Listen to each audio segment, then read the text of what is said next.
Hello everyone, and welcome back to Translationborne, the show where we talk all about translation, Bloodborne, and the translation of Bloodborne. This time, we return our focus to items associated with factions our hunter could join, starting with this weapon.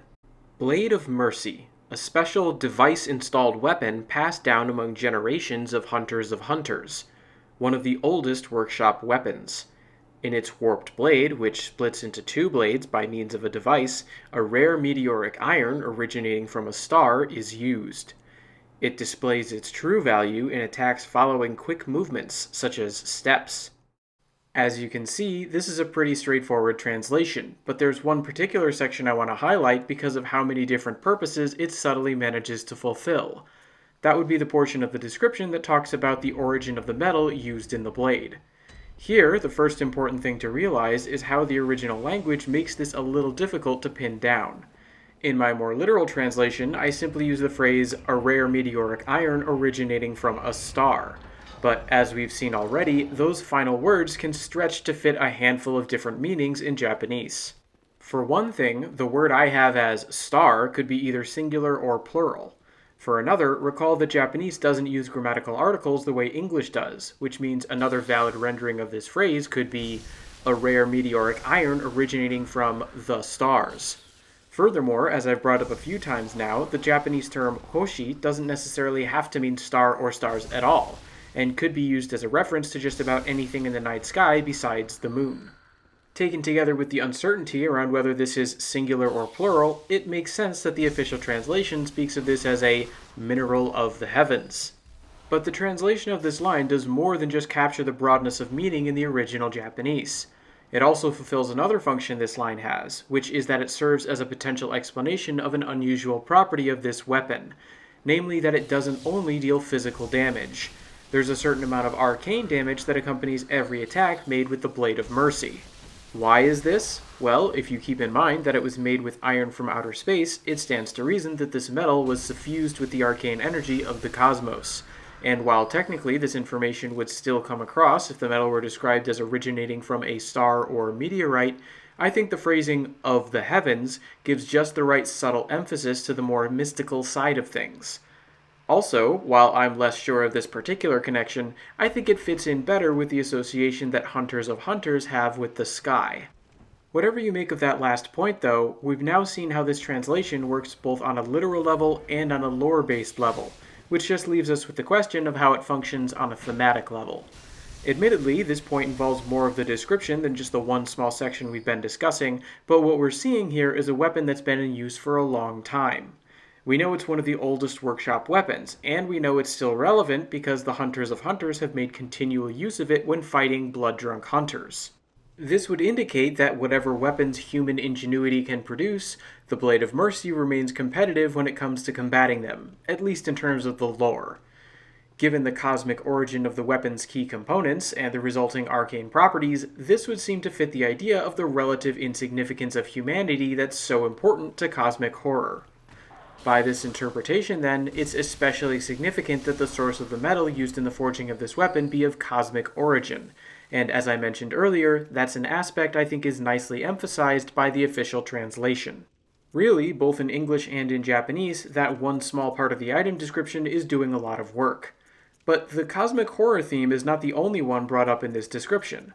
It also raises the issue of inheritance, which is something that this next item really does a great job of emphasizing. Crow Hunter Verification. Verification of a hunter of hunters, who hunts hunters who have gotten drunk on the blood of the hunt. This verification of companion hunting is inherited in secret by just one person each generation. It is said that most heirs were foreigners from remote regions. Those who are first strong, not susceptible to getting drunk on blood, and do not forget dignity in hunting their companions.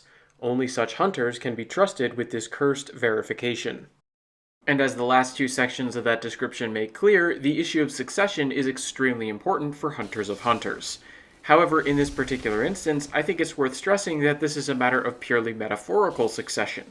Yes, both in English and in Japanese, the language of inheritance is used, but there's no actual blood connection between hunters of hunters, even if you can trace an unbroken line of them back to some of the earliest days of the workshop. This is in contrast to a group like the Vile Bloods, or the Impure Blood Clan, which are defined by the actual blood they share with Queen Annalise.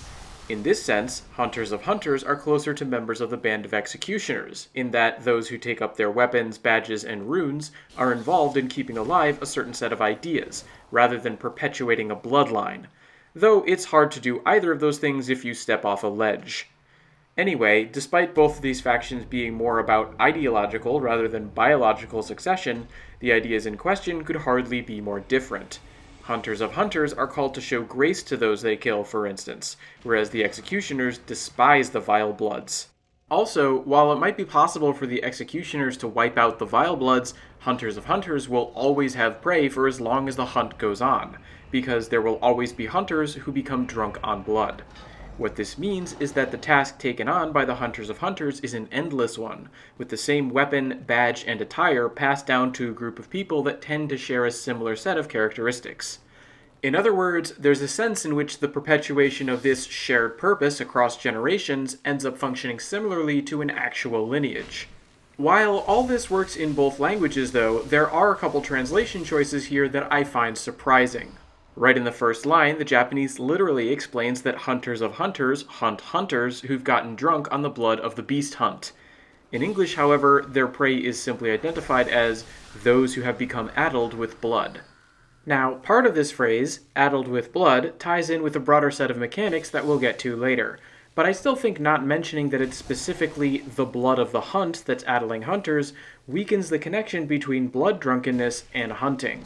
Then again, sticking with that wording would have made the sentence more repetitive, and it's not like there's no other English language information about this connection. This badge is for Hunters of Hunters after all, which makes their targets pretty clear. So I don't think it was necessarily a bad choice to leave out that the people in question are those addled with the blood of the hunt, but I was a little surprised at the absence of that information. Now, there is one more aspect of this description that's a bit clearer in the Japanese than it is in the English, but it's not one that I find as significant. In the original language, it's emphasized that only one hunter in each generation is secretly given this badge. The official English doesn't state this as strongly, even if the phrasing of "to an outsider from the hinterlands" does imply that there's only a single successor, not to mention that there's only one of everything else that's passed down as well. Still, the shift from an outright statement to an implication isn't something I'd have expected here, even if I don't think the information that only a single hunter in each generation receives this badge carries a great deal of weight. But speaking of the other things these factions pass on, let's turn now to another way they identify themselves. Radiance, one of the Carol letters that serve as phonetic representations of inhuman voices.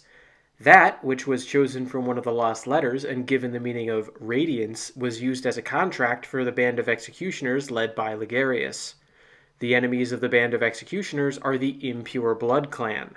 These are hunters of blood in the service of the undying Queen Annalise.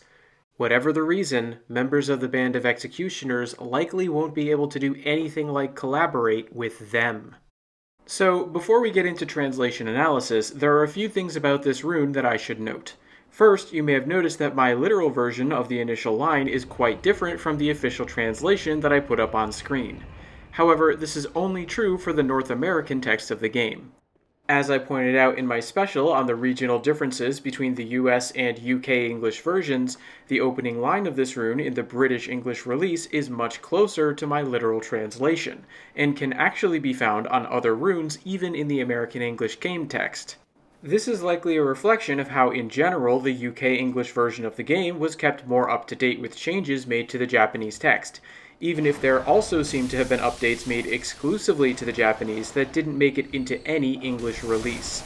Still, I decided to use the North American version of the text for this rune in my comparison, because that's the one featured in the lore translation guide, which is what I'm using as my basis for this series. This means it's important to note that this discrepancy in the opening line seems to have been more of a logistical issue than a linguistic one. The other thing to bear in mind about this rune before we talk more in depth about its translation is that it's a special kind of rune called an oath rune. I touched on these once before back in episode 45 of Translationborne, but didn't explain how they can affect online play, which is something that must be kept in mind when considering why certain aspects of the descriptions are worded the way they are. To put it simply, players will be assigned to a certain faction depending on which of these special runes they memorize using their Oath memory slot.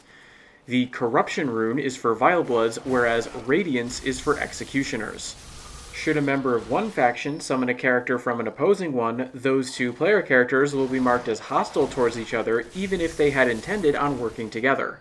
In other words, if a player with the Corruption rune memorized summoned a player that had memorized the Radiance rune hoping to play cooperatively, they would instead be immediately pitted against each other as members of opposing factions. This is why the Corruption rune specifies that the corrupt are heretics in the eyes of the Church and thus subject to the wrath of the Executioners. It's also the primary reason why the final section of the Radiance rune is all about how Executioners would never cooperate with the Vilebloods they despise. So if the discrepancy in the opening line can be explained logistically, and the final part of the description serves as game mechanical information both in English and Japanese, that just leaves the translation choices in the short central section to analyze. As it turns out though, these are potentially of great significance. That's because there's a short phrase right at the start of this section, unique to this specific rune, explaining that Radiance was chosen from among the lost runes, or possibly the defective runes, by the Executioners. Literally, the word in question involves a character that either means loss or failure, followed by the same Japanese term for written characters that Bloodborne uses for all Carol runes. I happen to think loss is the more likely meaning, given the general theme of lost knowledge and tools in the game, but that's some additional interpretation on my part. Either way, though, this could imply that there are a number of Carol runes that have either an unclear or forgotten meaning known as the Lost Runes, and that the Executioners picked this one for use by their faction. What's more, a phrase we've actually seen on a number of other runes is recontextualized to imply that the Executioners arbitrarily decided on the symbol's meaning, because given the meaning of Radiance means one thing when describing a known rune, and something else entirely in the context of a lost rune, where presumably the actual meaning has either been lost to time or couldn't be confirmed. The thing is, all of this hinges on the idea of lost runes being a separate category of runes compared to the known ones. There is another possibility, though, which is that the phrase lost runes is meant to be understood as synonymous with Carol runes. After all, the Rune Workshop tool is one of the hunter tools that was lost from the workshop, and individual runes must be found by the player character before they can be used. Perhaps all runes are now considered lost as they must be rediscovered. What's more, looked at in this light, the implication that the Executioners gave an arbitrary meaning to an unknown rune is significantly undercut. In fact, if you look at the structure of the sentence in Japanese, this meaning is further de-emphasized because the two statements are separated by a comma. In this instance, that's likely because there are two separate phrases modifying the subject of the sentence. The subject here is the word for that, and in this case, it's a clear reference to the rune itself. In other words, we know two things about this rune. First, it was given the meaning of Radiance, and second, it was chosen from one of the lost letters, which is to say that perhaps it was simply chosen out of all Carol runes. What was it chosen for? Well, the rest of the sentence goes on to specify that it was used as the contract of the band of executioners led by Ligarius. By this understanding, then, the official translation gets across all the relevant information. The rune means Radiance, and it's the one chosen as the oath rune by the executioners. Of course, if you interpret the reference to lost runes as more significant, this sweeps a whole category of runes out of existence and ignores the executioner's arbitrary assignment of meaning. I happen to lean more towards the official version here, but I wanted to point out how crucial interpretation is in this instance. But let's switch factions. Hunting, one of the Carol letters that serve as phonetic representations of inhuman voices. That, blotched with red, was given the meaning of hunting and used as a contract for hunters of hunters. The enemies of the hunters of hunters are hunters, drunk on blood, who resonate with inauspicious bells. Alternatively, if any should act hostile to those of the hunting contract, whoever they might be, that is proof that they are blood drunk. Now, as with the Radiance rune, there's some additional game contextual information that needs to be factored into the translation here, and this time it even affects the name of the rune. You may have noticed that in my more literal version I've used the term hunting as opposed to hunter. But that's mainly because I decided to translate the name of the rune in a relatively context-free manner. Importantly though, this isn't actually the first or even the second time we've seen this symbol. This is the exact same visual design we've seen on both the Hunter's Mark and the Bold Hunter's Mark. From the former, we can learn that this is the symbol of a hunter, and from the latter, we know it's a rune etched in a hunter's mind. Furthermore, in both cases, the term used in Japanese involves both the character for hunt and the one for person, meaning this sign has become identified with hunters. In that context, and considering that this is the oath rune for Hunters of Hunters, I think calling this the Hunter rune rather than the Hunting rune makes a good deal of sense. What doesn't make as much sense is my behavior for the rest of this video. I was actually hoping to demonstrate that the enemies I just killed will respawn without my reloading the area, except it turns out I misremembered how the game works. By the time I realized my mistake, though, I was committed, so instead, you can take my senselessly running in circles for the next few minutes as proof those puppets don't respawn. Having pointed that out then, let's return to the subject of another set of game mechanics, how the Hunter rune works in online play. It is an oath rune, much like the Radiance rune, except instead of opposing Vile Bloods, there's a chance that any hunter could wind up as your enemy. This is related to another mechanic in the game, by which players are secretly marked as Blood-Addled. Every time a player uses the sinister resonant bell, there's a 5% chance their character will be given this condition, and if a Hunter of Hunters is summoned into the world of a Blood-Addled hunter, those two characters will end up as adversaries.